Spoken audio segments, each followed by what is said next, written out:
নদী, আমাদের কাছে নদী মানে একটা বিশাল বড় কবরস্থান। মানুষ নদীতে ঘুরতে যায়, আমরা নদীতে যাইতে পারি না, আমরা নদীর দিকে তাকাইতে পারি না। নদীর ঢেউ দেখলেই মনে হয় এই নদীর কোথাও আমার ভাইকে কি ওরা ফেলে রেখে গেছে কিনা। ও নদীর কোল না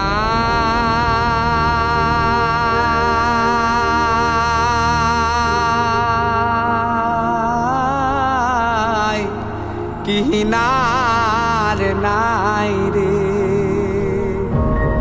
আমি কোন কুল হতে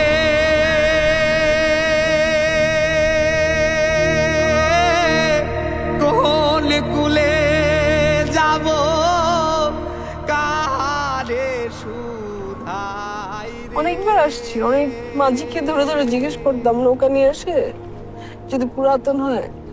ভাই এরকম কখনো দেখছেন যে র্যাব ধরে নিয়ে আসছে বা এরকম মানুষকে মেরে ফেলতে দেখছেন, বা হাতে বাঁধা চোখ বাঁধা এরকম মানুষদেরকে ব্রিজ থেকে ফেলতে দেখছেন, বা কোনো নৌকা দিয়ে এনে ফেলতে দেখছেন?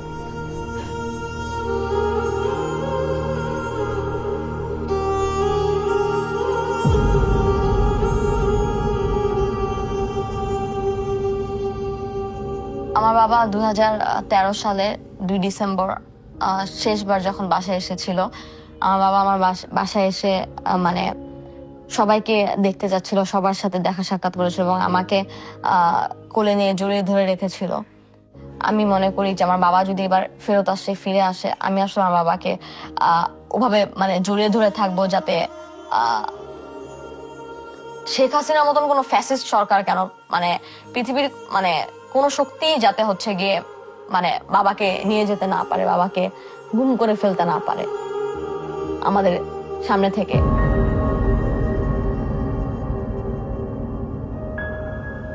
সুমন স্কুলে স্কাউটে ছিল, যে জাম্বুরিতে গাজীপুরের মৌচাকে, তো ওখানে 3 দিনের জন্য ছিল। তখন প্রেসিডেন্ট জিয়াউর রহমান সেই জাম্বুরিতে গেছিলেন ওদের সাথে, স্কাউটদের সাথে দেখা করতে। সেই যে সুমনের সাথে হ্যান্ডশেক করছিলেন জিয়াউর রহমান, তারপর থেকে তো সুমন তাকে দেখি, তার সাথে কথা বলে, ছোট বাচ্চা বয়স থেকেই তার খুবই ভক্ত। ইলেকশনের আগে অপোজিশন পার্টি করার জন্য ঘরে থাকতে পারতো না, অ্যারেস্ট করে ধরে নিয়ে যায়। অনেকবার হয়েছে তার সাথে, এটা বহুবার হয়েছে। তো দেখা যায় তো তাকেই টার্গেট করা হচ্ছে, বারবারই আওয়ামী লীগের সময় তাকেই টার্গেট করা হচ্ছে, বারবারই তাকে টার্গেট করা হচ্ছে। 2013 সালের 4 ডিসেম্বর বসুন্ধরা রেসিডেন্সিয়াল এরিয়ার আই ব্লকের 4 নম্বর রোড এবং 404 নম্বর প্লট, সুমন ভাই সহ আরো কয়েকজন বন্ধুরা রাত আনুমানিক 8টার দিকে এই জায়গাটার সামনে বসে আড্ডা দিচ্ছিলেন। র্যাপিড অ্যাকশন ব্যাটালিয়ন 1-এর একটা ডাবল কাভার ভ্যান অনেক দ্রুত গতিতে এখানে এসে জোরে ব্রেক করে, আর এখানে ওই যে আগুন পাচ্ছিল, ওই একটা মেটাল রডকে ওই ইয়েতে দিয়ে, আগুনের ওই রডটা দিয়ে এই জায়গাটাতে সুমন ভাইকে অনেক মারে। ওই জমটুপি পরায়, হাত করা পরায়, খুব দ্রুত এখান থেকে সরায় নিয়ে যায়, তুলে নিয়ে যায়।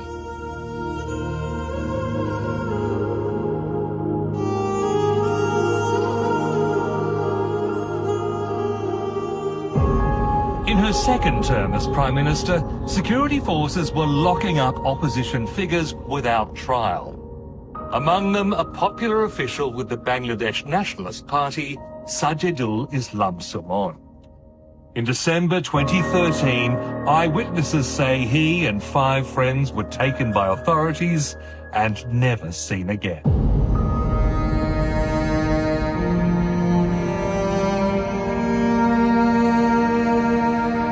সব আমরা গেলাম র্যাব অফিসের সামনে যোগাযোগ করতে। আমরা তো কমন একটা ব্যাপার মনে করছি, রাজনীতি করে তুলে নিয়ে আসছে, আইন অনুযায়ী যা হয় তাই হবে।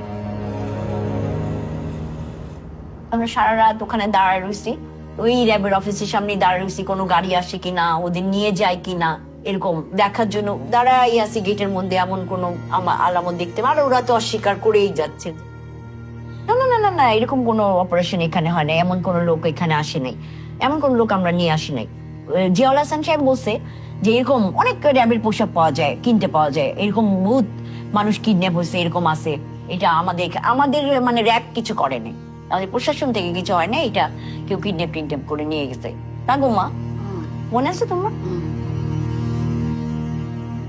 3 দিন টানা ওই গেটটাতে আমাদের বাসার লোকজন দাঁড়ায় ছিল 3 দিন।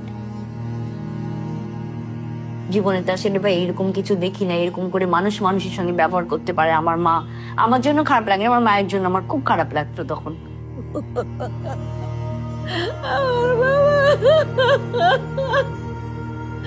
আমার বাবা কি দোষ করলো? এত বছর যাবত আমার সুমনকে আটকিয়ে রাখছে আব্বা।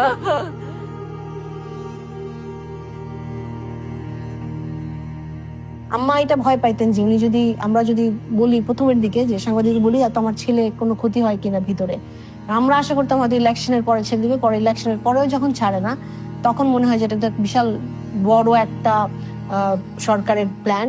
প্রেস ক্লাবের সামনে সারাদিন সকাল দুপুর রাত সন্ধ্যা সবসময় আমরা ওখানে দাঁড়িয়ে থাকতাম, আন্দোলন করতাম বাবার জন্য। আমি, আমার ফুপি, আমার দাদু, আমার মা, আমরা সবাই, আমার বোনের তখন 1.5 বছর বয়স ছিল। মাইকের সামনে আমি বলেছিলাম যে হচ্ছে আমার বাবাকে যেহেতু গুম করে দিয়েছেন, তাহলে আপনার যদি হদিস না দেন আপনারা আমাকেও গুম করে দিন, আমাকে গুম করে নিয়ে ওই জায়গাটাতে রেখে আসুন যেখানে আমার বাবাকে রেখে এসেছেন, যে আমি যেন চোখ দিয়ে আমার বাবাকে দেখতে পারি, আমি যেন ছুঁয়ে দেখতে পারি।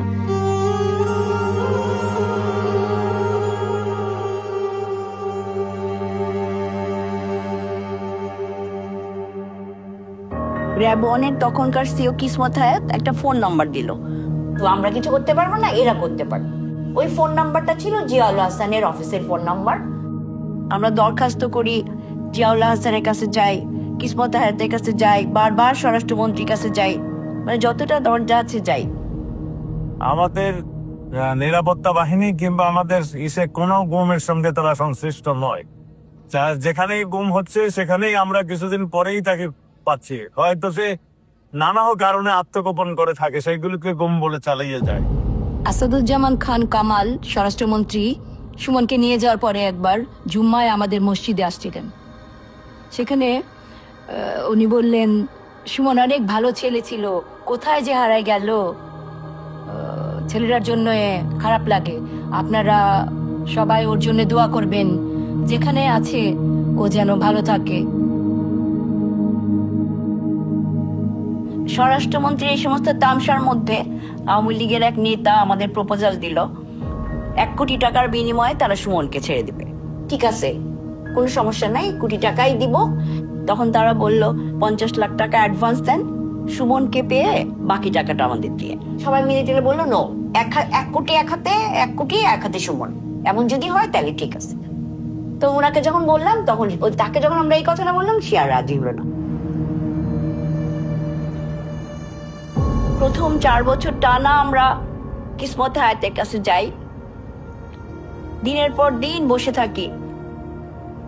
যেদিন ওনার মর্জি হয়েছে উনি আমাদের সঙ্গে দেখা করছেন, যেদিন ওনার মর্জি হয় নাই উনি দেখা করেন নাই। র্যাব 1-এর ভিতরে বড় জায়গা ছিল, ওখানে হচ্ছে ওরা একটা সাইডে কুকুর পালতো আর একটা সাইডে কিছু খরগোশ পালতো। তা আমি হচ্ছে এগুলো দেখছিলাম। তো আমি এগুলো দেখতে দেখতে হঠাৎ করে মানে আমি একটা বিল্ডিং দেখতে পাচ্ছিলাম, যে বিল্ডিংটা ছিল অনেক পুরানো, শ্যাওলা পড়া, তারপর হচ্ছে গিয়ে দেখতে খুবই হরিবল লাগতেছিল, ভূতের বাড়ির মতন একটা বিল্ডিং। আমার ওই বিল্ডিংটা দেখে মানে মানে আমার কেন জানি মনে হয়েছিল যে ওইটার ভিতরে মানুষ আছে এবং ওইটার ভিতরে আমার বাবা আছে। 5 আগস্টের পর আমি যখন র্যাব 1-এর অফিসে ঢুকছি, আমাকে নিয়ে যাওয়া হচ্ছে ওই বিল্ডিংটার কাছে যেটাতে আমি যেতে চেয়েছিলাম 12 বছর আগে। আমাকে বললো কি যে ওই সেলগুলোতে নাকি আমার বাবা ছিলেন 12 বছর আগে। আমার বাবা যদি ওখানে বুঝতে পারতো যে ওখানে আমি আছি, আমি মনে করি দুনিয়ার পৃথিবীর শেখ হাসিনা কেন কোনো ক্ষমতারই সাধ্য ছিল না যে আমাকে ওইখান থেকে বের করে আনতে না পারে। আমার ভিতরে অস্বস্তি হয়, আমার গিল ফিল হয়, এই জন্য হচ্ছে আমি আমার বাবাকে বের করে আনতে পারিনি।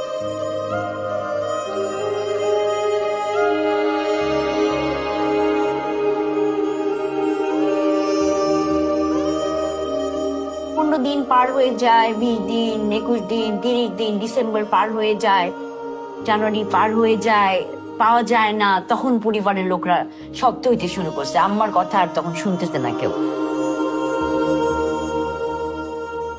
যে ভাই এই ভাগ্নির কি হয়েছে, একটু অসুস্থ যে ভাগ্নির কি হয়েছে, মা কি করে, বন্ধুর কি হয়েছে, সব খোঁজ নিত, সবার জন্য করতো।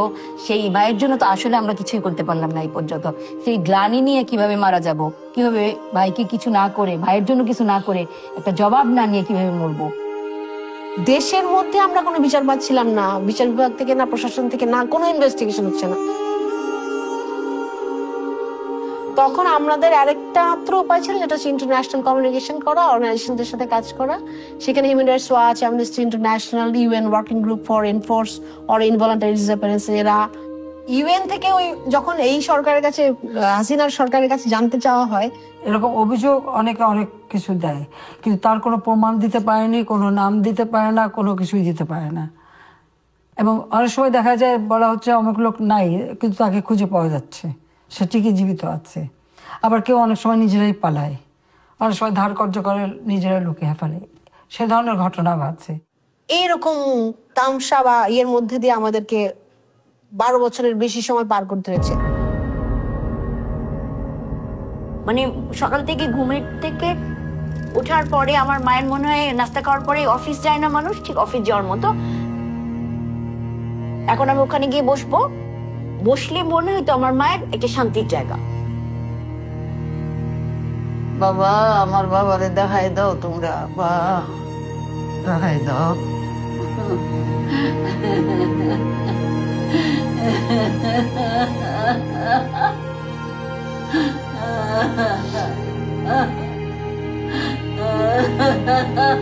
আমার অ্যাপকে বলতো, আপনারা যদি নাই দেন ফেরত, মেরেই ফিরে থাকেন, তো অন্তত মাটিটা দেখান, আমি মরার আগে একবার জিয়ারত করে যাই, আমার ছেলেরে বলে যাই আল্লাহ বেহেশত নসিব করো, এটা বলেন।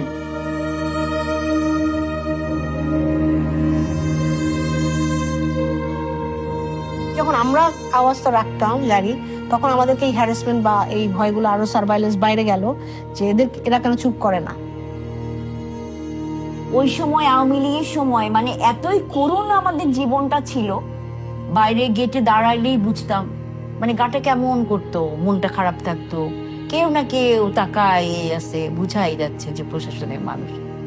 বিগত সময়ে মায়ের ডাকের যে কোনো কার্যক্রমে, যেমন যদি কোনো আন্তর্জাতিক সংবাদ মাধ্যম আসতো বা আন্তর্জাতিক মানবাধিকার সংগঠন আসতো, দেখা গেছে যে সারা বাড়ি ঘিরে ফেলা হয়েছে, বাড়ির সামনে দিয়ে সার্ভাইলেন্স হচ্ছে, এবং এই সার্ভাইলেন্সটা আসলে চলমান ছিল।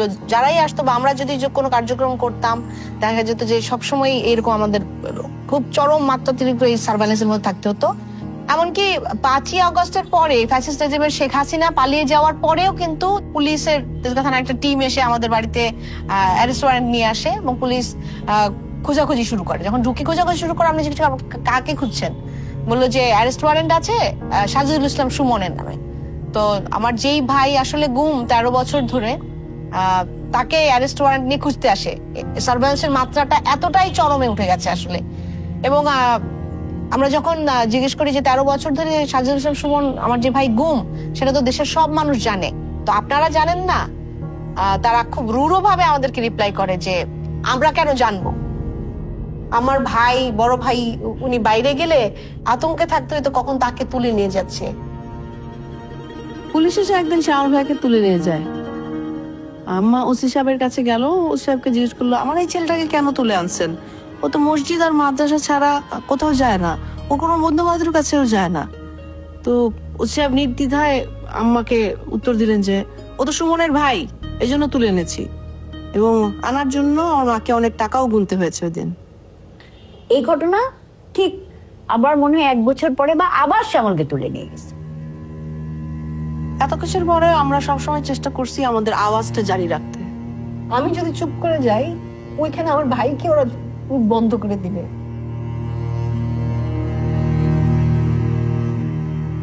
একটা সময় শুনতে পাই যাদের গুম করা হয়েছিল তাদের এত পরিমাণ টর্চার করা হয় যে ওরা পাগল হয়ে যায়, তখন নাকি ওদেরকে জায়গায় জায়গায় ফেলে রেখে আসতো। আম্মা সব কটা সিকিউরিটি গার্ডকে বলে রাখছিল যে দেখো, আর কোনো অচেনা চেহারা বা পাগল টাগল দেখলে কিন্তু আমাকে না দেখায় সরাই দিও না, আমাকে ডাক দিবা, আমি এসে দেখবো। ফকির টুকির কিছু হলে কাছে যাবে, বা ওই যে পাগল টাগল শুয়ে থাকে, উঠে দেখবে ওটা সুমন কিনা। সাউন্ড নাই, এরকম কোন একটা মানে নিরিবিলি পরিবেশে থাকি, তখন আমার মনে হয় যে আমার বাবা আমাকে পিছন থেকে ডাকছে। এখন পর্যন্ত আমি আমার বাবার ওই নাম্বারটাতে ফোন দিই, এটা দেখতে যে ওই নাম্বারটাতে রিং হয় কিনা, কিন্তু এই নাম্বারটা বলে যে সুইচড অফ।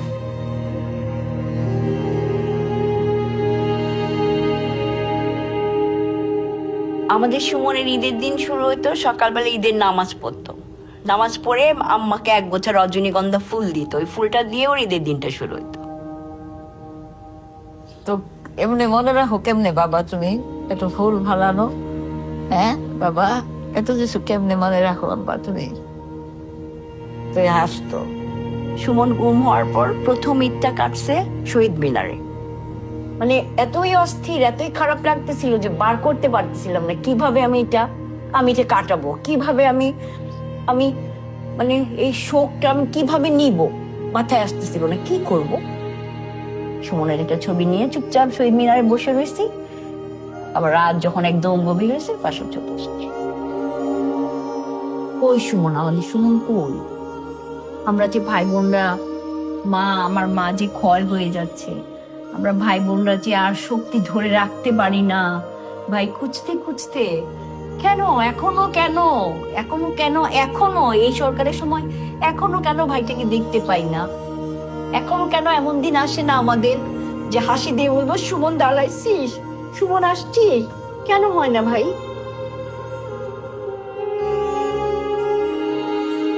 একবারে জুলাই ধাক্কা আসে নাই, জুলাইয়ের ধাক্কা আসার জন্য এরকম হাজারো ভাই যারা গুম হয়ে গেছে, হাজারো ভাই যারা খুন হয়ে গেছে, ওই প্রত্যেকটা পরিবারের আর্তনাদ আর ক্ষোভটা ছিল। শেখ হাসিনার সাথে তো আমি মনে করি আমার একটা আলাদা সম্পর্ক, তো ওর পতন হবে আর আমি ওখানে থাকবো না। আমি মনে করি যে আমার একদম ফ্রন্টে থাকতে হবে তার পতন আমি আমার মানে চোখের সামনে থেকে দেখতে পাবো।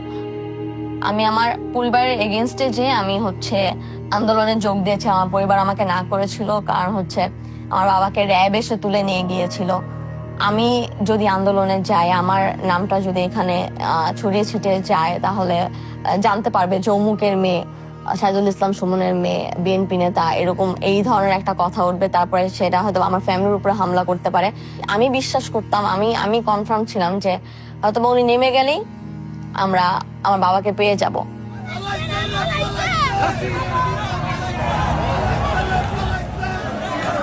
সালমান এফ রহমান, এই আপনার পলক, এই আরাফাত, আর ওবায়দুল কাদের, এই লোকগুলার বুদ্ধিতে শেখ হাসিনা দেশ চালার লাগে। উনি ধরতে বলছে, রাখতে বলছে, আমি সরকারের দায়িত্ব পালন করছি, আমি রাখছি, এখন আমি ছেড়ে দিচ্ছি, শেষ। আমি তো সরকারি কেস করছি। ওই দিন থেকেই ডিজিএফআই অফিস থেকে শুরু করে সব অফিসে দাঁড়ানো শুরু করে দিলাম, কিন্তু পরপর হ্যাঁ ফোন আসে, সুমন ভাই আসতেছে, ছেড়ে দিছে তো আসতেছে, আমরা আগে থাকি এরকম দাঁড়ায় আছে যে 5 তারিখ পর থেকে, কিন্তু সুমন ভাই আসতেছে ওই দিক দিয়ে বের হয় না, ছেড়ে দিছে। তো এই দিন 3 জন 4 জন 5 জন 6 জন ওরা বের হওয়ার পরে কিন্তু আর মানুষকে আর আমরা দেখতেছি না, আর মানুষ দেখা যাচ্ছে না। বাবা, আমার সুমনরে দেখছেন? আমার সুমনরে দেখছেন?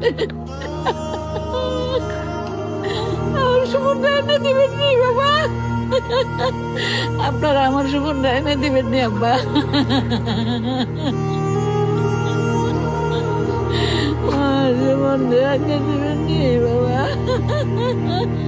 আমি কোন কুল হতে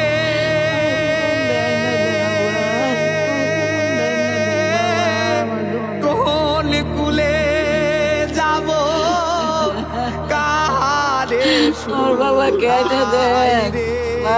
আমি শান্তি হয়ে আমার বাবারে দেখা, আমার বাবার নদীর কুল না